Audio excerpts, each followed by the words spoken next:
ঢাকার রাস্তাতে আপনার এই ধরনের পাকিস্তানি আর্মিরা এসে সোয়াটের ছদ্মবেশে পাঞ্জাব রেজিমেন্টের ছেলেরা বা পাকিস্তানি সৈন্যরা এসে বাংলাদেশে এই ধরনের রাস্তাতে নেমে মহড়া দিচ্ছে, এটা আমার কাছে কমপ্লিটলি একটা নজিরবিহীন মনে হয়েছে এবং এটাকে আমার কাছে অন্তত পক্ষে জিনিসটা খুবই আনপ্রেসিডেন্টেড আর কি, কখনো যেটা দেখিনি।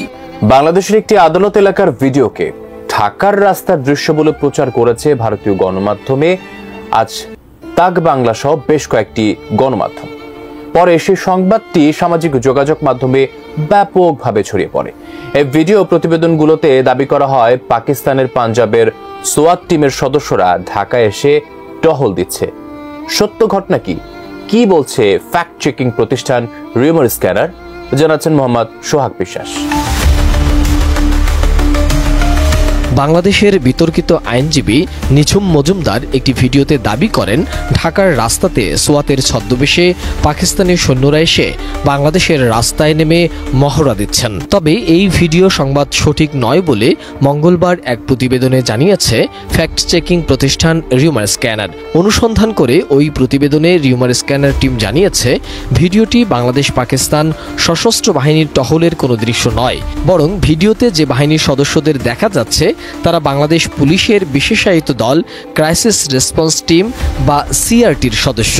এই সদস্যরা গত 12 ডিসেম্বর রাজশাহী 3 আসনের সাবেক সংসদ সদস্য ও আওয়ামী লীগ নেতা আসাদুজ্জামান আসাদকে রাজশাহী মেট্রোপলিটন ম্যাজিস্ট্রেট আদালত 1-এ নেয়ার সময় নিরাপত্তা প্রদানের কাজে নিয়োজিত ছিলেন। রিউমার স্ক্যানার টিম আরও জানায়, ঢাকায় পাকিস্তান বাহিনীর টহল দেওয়ার দাবিটির বিষয়ে অনুসন্ধানের শুরুতে আলোচিত ভিডিওটি পর্যালোচনা করে রিউমার স্ক্যানার টিম ভিডিওতে থাকা একজন সশস্ত্র বাহিনীর সদস্যদের পোশাকের পিছনে সিআরটি লেখা দেখতে পায়। পাশাপাশি আরেকজন সদস্যের পোশাকে বাংলাদেশের পতাকাও দেখতে পাওয়া যায়। এসবের সূত্রে ন্যাশনাল ডায়ালগ বাংলা নামের একটি ইউটিউব চ্যানেলে গত 25 ডিসেম্বর এই সেই বাংলাদেশ ক্রাইসিস রেসপন্স টিম শীর্ষক শিরোনামে প্রচারিত একটি শর্টস ভিডিও খুঁজে পাওয়া যায়। ঢাকার রাস্তাতে আপনার এই ধরনের পাকিস্তানি আর্মিরা এসে সোয়াটের ছদ্মবেশে পাঞ্জাব রেজিমেন্টের ছেলেরা বা পাকিস্তানি সৈন্যরা এসে বাংলাদেশে এই ধরনের রাস্তাতে নেমে মহড়া দিচ্ছে, এটা আমার কাছে কমপ্লিটলি একটা নজিরবিহীন মনে হয়েছে এবং এটাকে আমার কাছে অন্তত পক্ষে জিনিসটা খুবই আনপ্রেসিডেন্টেড আর কি, কখনো যেটা দেখিনি। পরে অনুসন্ধানে দেখা যায় অনলাইন সংবাদ মাধ্যম জাগো নিউজ 24 এর ইউটিউব চ্যানেল গত 13 ডিসেম্বর প্রিজন ভ্যান ঘিরে উত্তেজনা, ডিম হামলার শিকার হন সাবেক এমপি আসাদ। মূলত সেই ঘটনার ভিডিও নিয়ে এডিট করে অপপ্রচার চালায় ভারতীয় সংবাদ মাধ্যমগুলো।